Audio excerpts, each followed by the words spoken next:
please introduce yourself. Please pronounce your name so I say it right.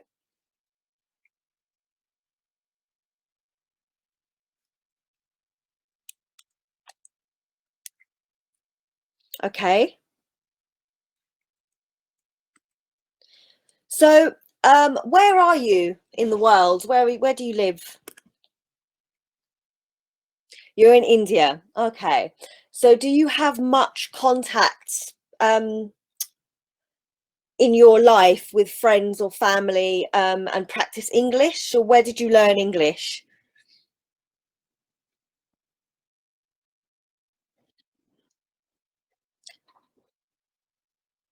Okay. Okay. So you learn English at school, yeah? And is that how you got to um, learn the level of English that you have now? Yeah. Okay. So, do you have any English speaking friends? You do.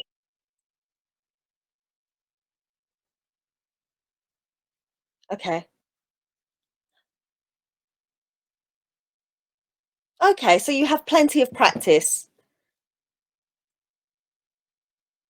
But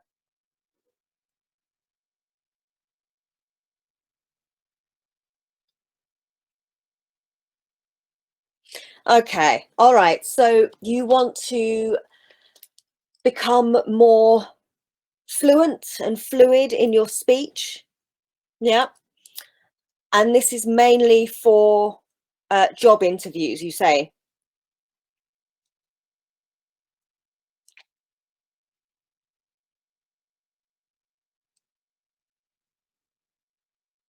Okay. And what kind of job do you hope to do?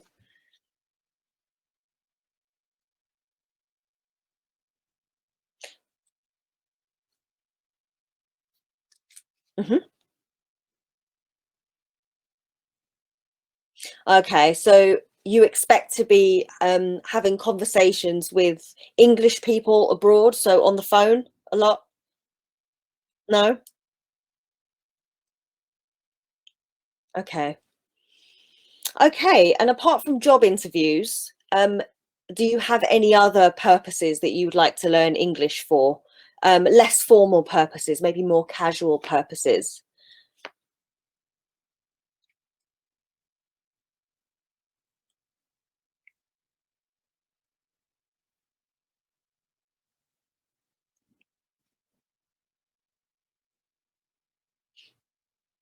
Good, good. Okay.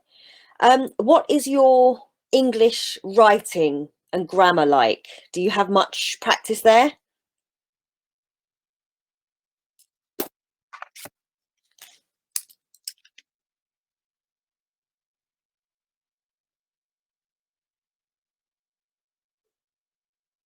Okay.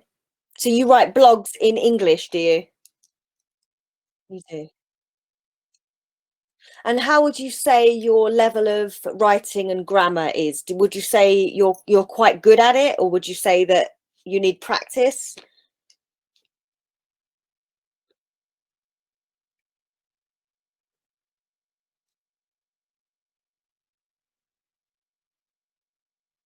Okay. Okay, so you would say you have a good instinct for knowing when you've made a mistake and to correct it yourself. Yeah. Okay, that's really good. That's really good. And what about reading? Do you read much in English?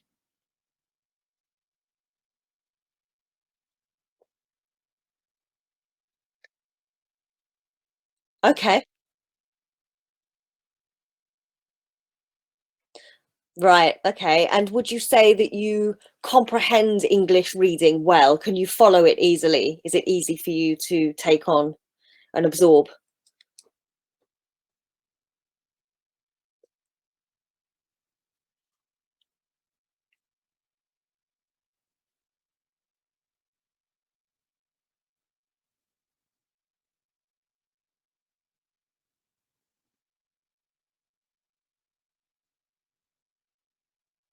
Okay. All right. So we're looking at practice mostly in speaking, but in all areas of learning English. Yeah. All right. What about English literature? Do you have any um, practice there reading literature, like old-fashioned literature, things like Dickens or Shakespeare, that kind of thing? No,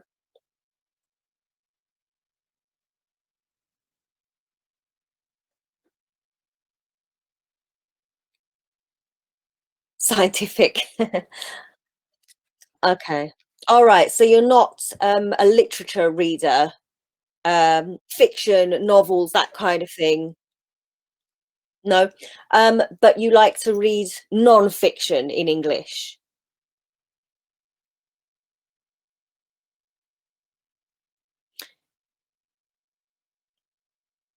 Okay. Fiction novels, not fiction novels. No. Okay. How about TV, English TV? Do you have any practice there? Any exposure whatsoever?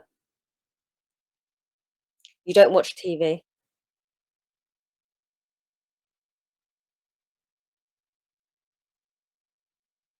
You rarely get time for that. Okay. Is it something that you would do for enjoyment if you had more time?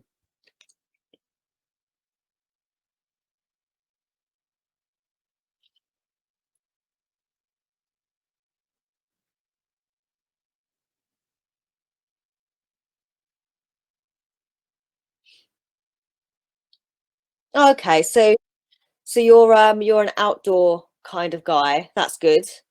Um,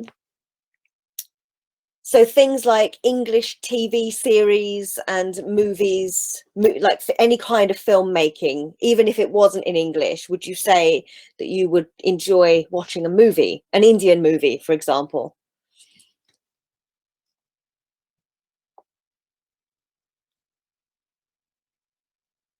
You do.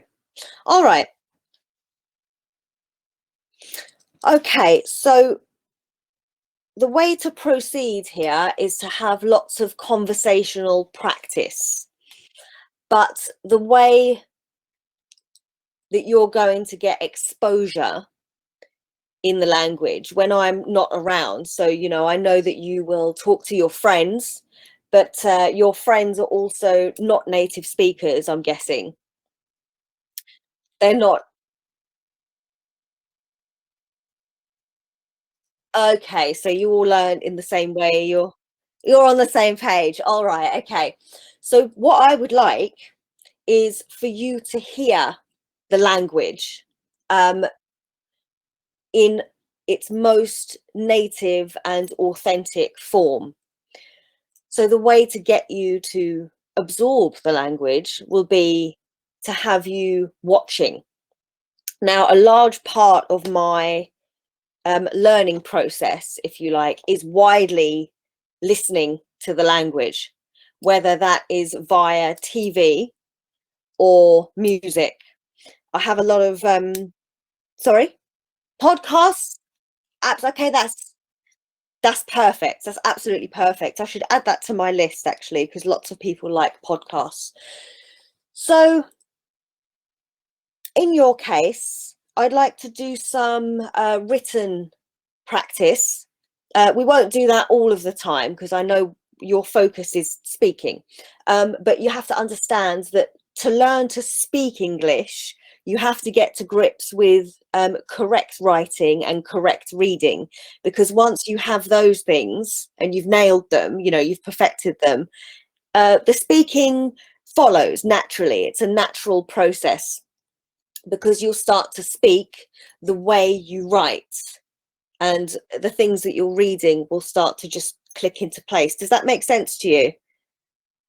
Yeah, good. So we'll do some writing exercises, but we'll do some reading exercises as well, just so I can hear what you sound like when you read, and I can see for myself your written skills.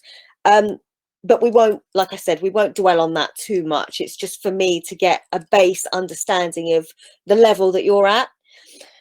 Um, Interview practice we can do, grammar practice, and what I will say to you is if you can always have a notepad with you when you're studying, when you're away from me, whatever you're studying. So, for example, you like podcasts. If you find a podcast, preferably of somebody native English speaking, on a subject that you're interested in. Now, you can tell me in a little bit the kind of things that you're interested in, because the things that you like are the things I want you to base your study on. So while you're listening to a podcast, for example, you might be listening to Ricky Gervais, just as an example. I don't know if you know who he is or if you like him, but if you were, I'll, I'll give you some two. I, I'm not sure if I know who that is. The name maybe rings a bell. I'm not sure. No, I don't think so. Okay.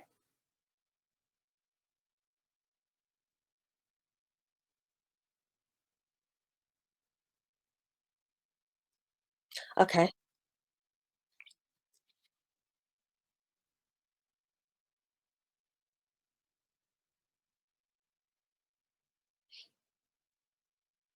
Okay. Well, what I'm going to do is I'm going to give you some um, study material that's going to be predominantly English spoken with an English accent, because that's what you need to be hearing um, to learn how to speak it. You just have to hear it all the time. And when you're with me, you have to speak it. And I want you to bring to each lesson the thing that you're studying. So when you're having your own time, you might spend 15, 20 minutes, half an hour listening to an English voice in your ear, and taking notes on that. So you write down everything you can about the language, everything that you hear, everything that is familiar to you, everything that is unfamiliar to you, anything that you're unsure about, but you want to know. So you have lots of questions to ask me. When you come into class, you'll have a bit of paper and you'll have loads of questions on that bit of paper for me about the thing that you're studying. And we'll dissect it, we'll break it down together, and then we'll base our lessons around what you're studying at home when I'm not there. So notes, notes, notes, notes, notes. Take as many notes as you can, whatever you're looking at, reading, watching, listening to, write it all down. Good, good, good.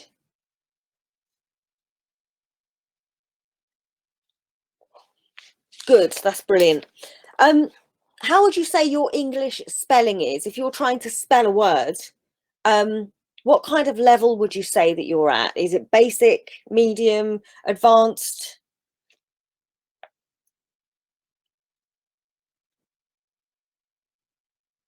Okay, okay. So if I gave you an easy word like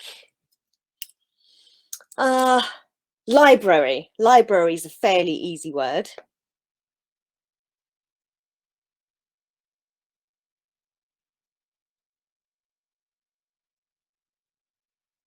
So if I asked you to spell it, would you be able to spell library? Yeah. Yes. Okay, spell it for me. Okay, yes. Okay, so that's so the next word I'll give you will be a bit more complicated. Try and think of a complicated word. Uh,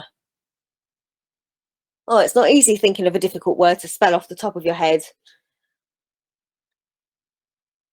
Huh. I'm going to find one in the dictionary. So basically, if I think that your level of spelling is quite advanced, what I might do in the future is find a dictionary full of English complicated words that even a native might have trouble spelling. And then I'll give you, say, 10 words, ask you to spell them, ask you to tell me what they mean, that kind of thing. So I'm getting a good idea all the time about how much you know in English, how much you think in English, because I don't want to give you tasks that are too easy, but I don't want to give you tasks that are too complicated either. So I have to find, what is the right balance for you specifically, because it's different for every student. Okay. Dictionary word, a difficult dictionary word. Oh, I have one. How about discombobulation? Discombobulation. And you don't have to say it out loud. What you can do is you can type it in the box for me so I can see the spelling. Sure. Discombobulation.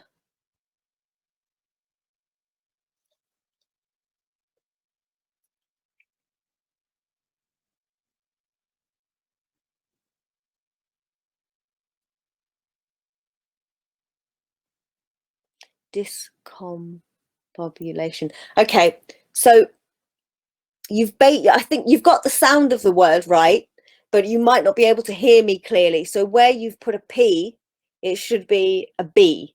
So this is what it should look like. But it was a good effort. This, whoops,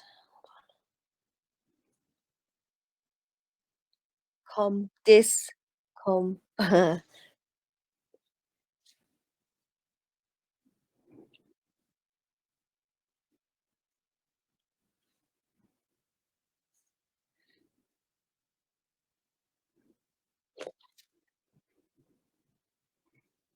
discombobulated.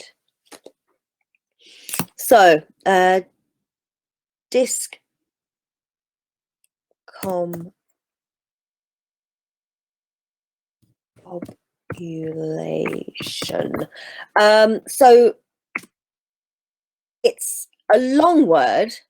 It's a it's a difficult word to say. Um, do you have any idea what it means?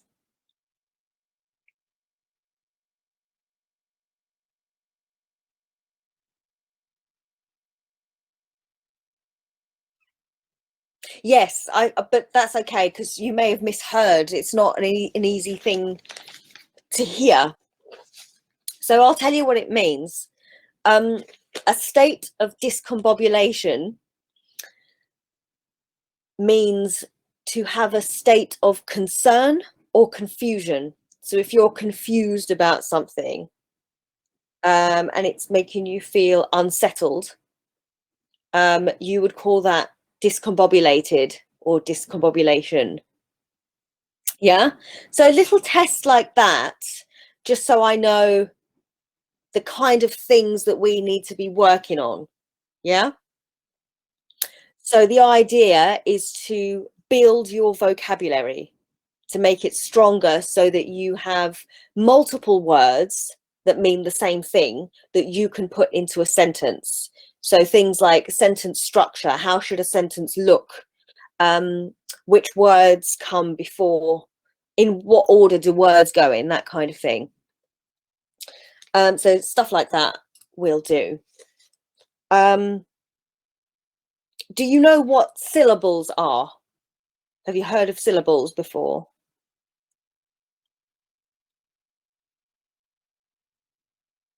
Okay, so for example, the word discombobulated, which we just looked at, if you were having trouble spelling that word,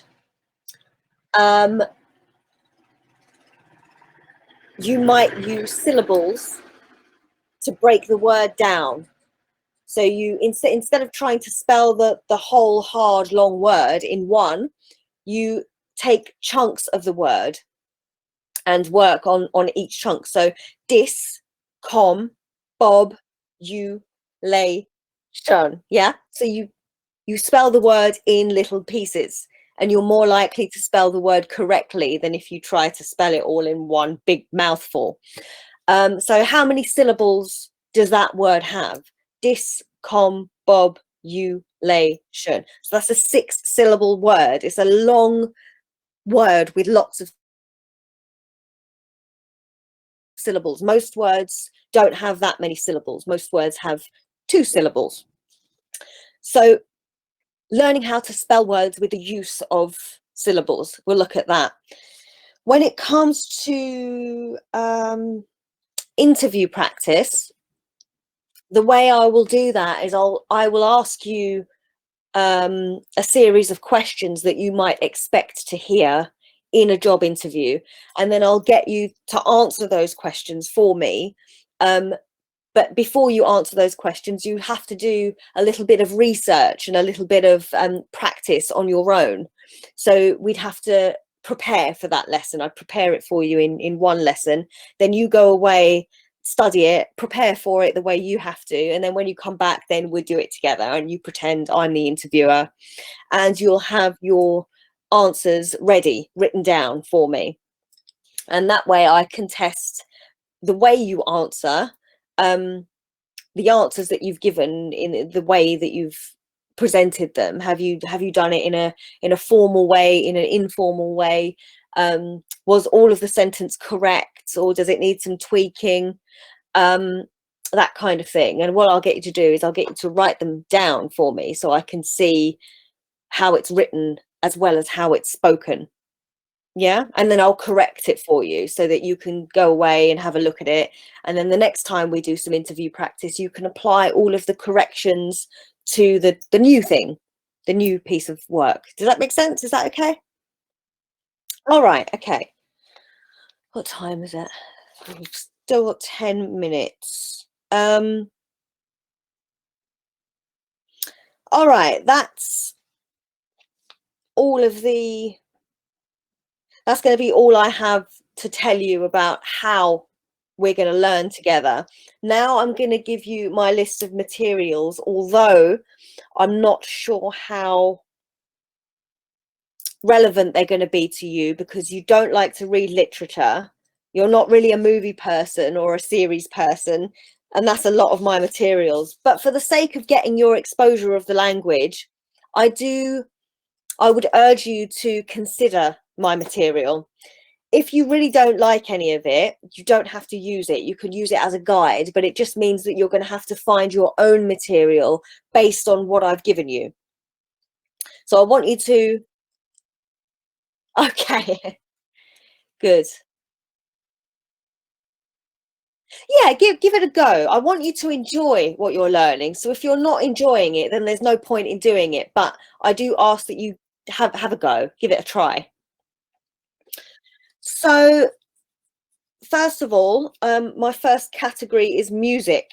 And the point of music is so that you are moved by what you're hearing and you're taking on new information as well as old information, because maybe you know some of it. You might listen to some English music that you're familiar with. So the point is you're absorbing and you're enjoying and you're learning how to speak the language fluently and fluidly and without difficulty, so that it comes naturally to you. And poetry and music is a really good way of doing that, because it makes you think and feel things, doesn't it? It's not regimented.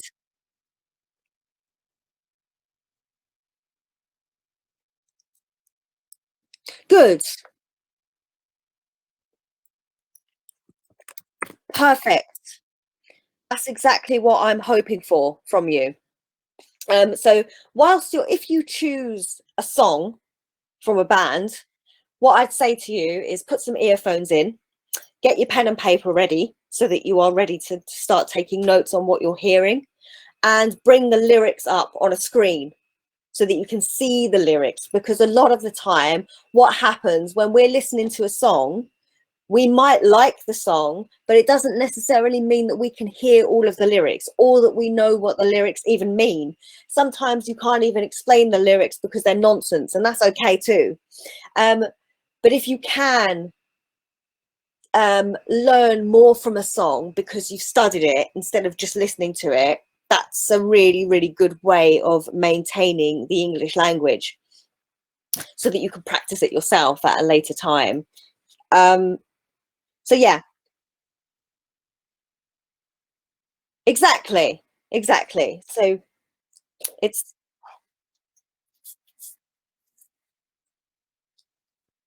it's easy to understand. Yeah, Thunder. There's a song called Thunder. Oh, okay.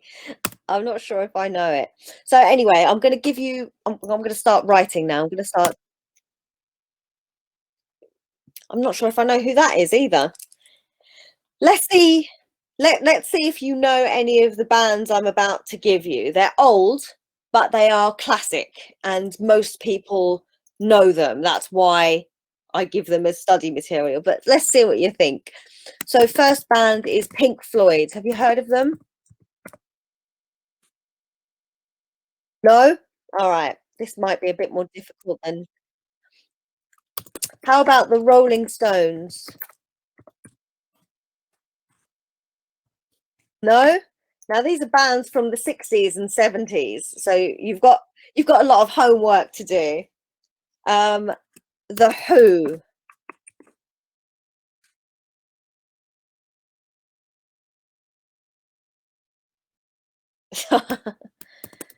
You can find a lot of these bands on YouTube or any other there is of course the Beatles, everybody knows them. Last one is there you go, Led Zeppelin. So, just for the sake of keeping things simple, if you choose music, go for the Beatles because you are familiar with them. And just remember to write down everything you're hearing, anything you don't understand, lyrics that you want to know what they mean but you don't, and it will give the song that you're listening to a whole new meaning. It will make you feel something different to what you felt before when you listen to that particular song. So have fun with it. So that's music. That's all I'm going to give you for music. The next one is movies. The next category is movies. If you don't have Netflix, maybe you don't need to watch entire movies. Maybe what you can do instead is find YouTube clips of the movies, and that might be easier. So you can study in 15-minute intervals instead of trying to watch a whole movie and take notes while you're watching, because that's not always easy. So it might be better to just use YouTube actually. Mm, have you heard of James Bond? That's absolutely. So that's why he's in my list of materials, because everybody knows who he is all over the world. He's renowned for being English. So if you want to learn about English culture and the way we express ourselves and express it to each other, that's the kind of thing that you want to be looking at. Yeah, get some English culture, and the only way you're going to do that is by watching English culture, English popular culture. So the next one is Four Weddings and a Funeral. Have you heard of that? No? Okay. And a funeral. What about Notting Hill? No? No, that's okay. It doesn't matter. It doesn't matter. There is. um, I hope so. Um, had you heard of Charles Dickens before? You have. Okay, good. So Oliver is Dickens, but it it's not the easiest thing to follow. So maybe we'll look at Dickens a bit later after we've done a few simpler lessons. Um, so I'll give it to you in the list anyway, but maybe we'll hold off. Monty Python is a bit languagey, too wordy. Carry on movies. Okay, Train Spotting is Scottish. I don't want to confuse you. So look, I'll keep it simple. Pirates of the Caribbean. Brilliant. Okay, right. So if you watch it again, you must do it in English and you must watch English subtitles. Yeah, because I want you to take in as much as possible and write everything down so you can come to my next lesson and say, share, what does this mean? What does this word mean? And I will tell you. And then you have to try and remember it, because the following lesson, what I'll do is I'll test you on that word. Yeah. Okay. So I will do little tests. This is good. There will be good, good, good. There will be little challenges. Monty Python, Charles Dickens, Mordecai. Okay, Pirates of the Caribbean.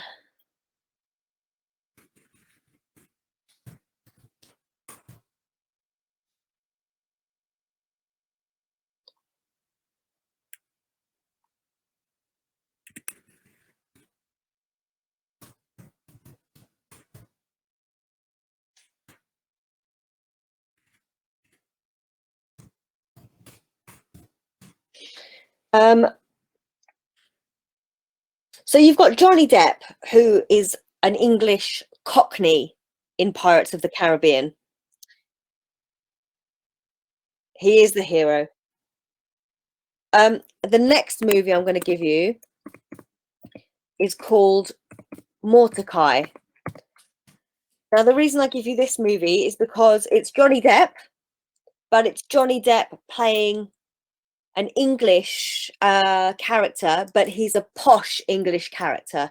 So Pirates of the Caribbean is Cockney, which is common English, and Mordecai is posh English. So that means you get to hear the intricate differences between a posh accent and Cockney English. Yeah. So I want you to hear the slang as well as the formal correct English, just so you get an idea and exposure to both sides. I think that's really important. Does that sound right to you? Good. Okay. Um, Snatch. You know Guy Ritchie, don't you? Snatch. Oh, what movie? Yes, yes, it is. Yes, it is. No, you did. Yes, you guessed right. It's about a diamond that is stolen, but it's a comedy.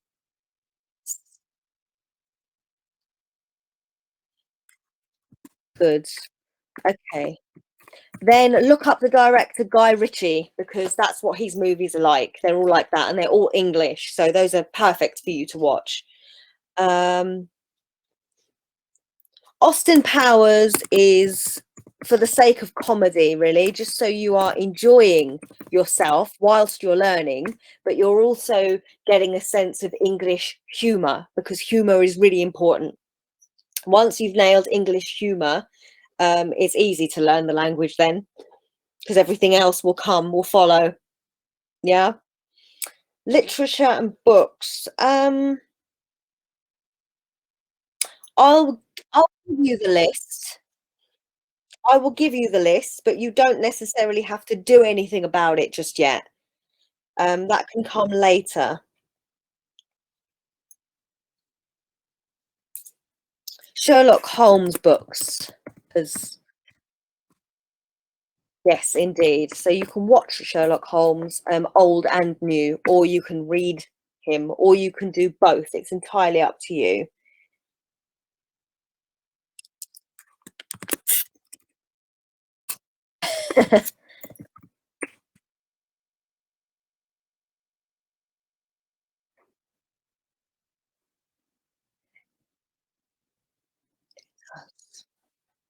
Oh, um, sorry, I'm making mistakes here. These are the last two. The last two I've given you are books, not movies, but they're in the movie category. Okay, the last two. Oh,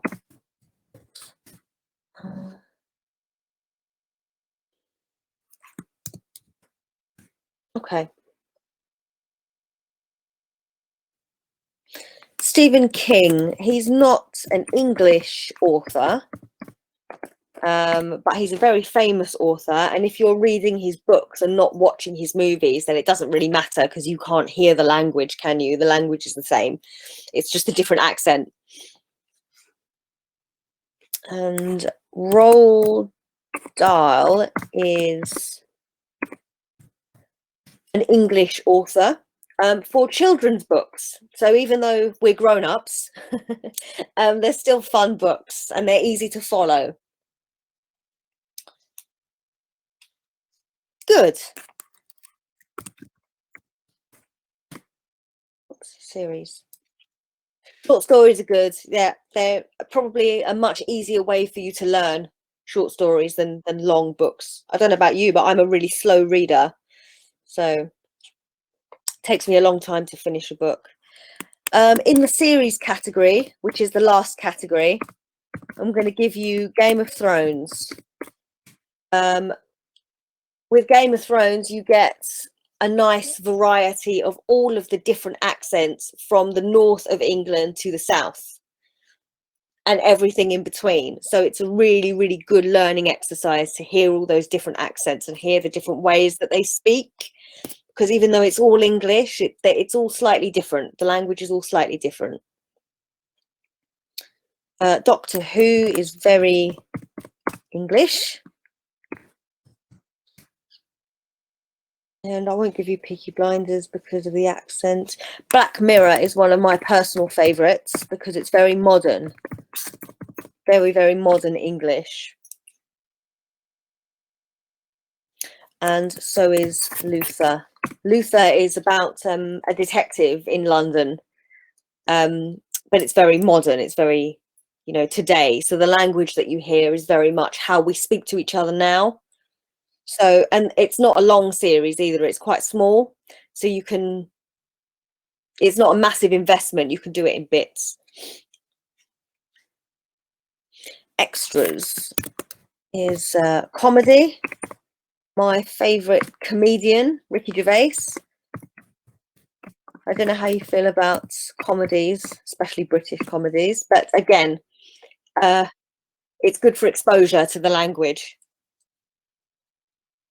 Sherlock, I've already given you Sherlock.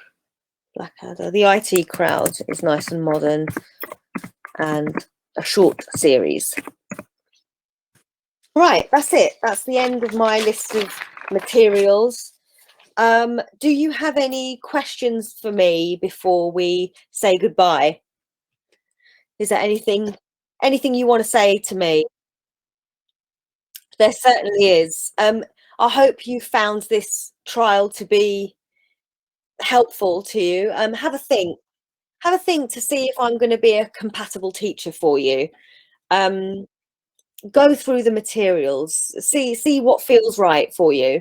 And I haven't put podcasts on the list, but I will. English podcasts though. English podcasts of native speakers. Any subject you like, whatever you're interested in. English podcasts of native speakers. Any subject you are interested in. Don't do anything. Don't pick anything that is boring to you, that doesn't mean something to you, because you won't learn anything that way. So only stuff that you're passionate about. And I'd like to talk more about that next lesson as well. So I can learn a little bit about what you enjoy, subjects that you actually enjoy, whether it's video games or medieval things, or, you know, I know that you're an outdoor kind of guy, but you can't really learn English through the outdoors, can you? It's all about speaking and reading and watching.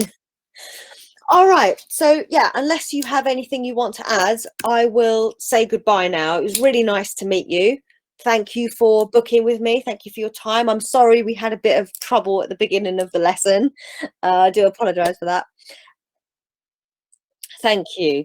Take care. Hopefully I'll see you soon. If you want to book more lessons, please do. You can book singular lessons if you like, but if you prefer, they're cheaper if you book them in bulk. So you can book blocks of 5, 10, 20, up to you. All right. Okay, nice to meet you. Take care. Bye.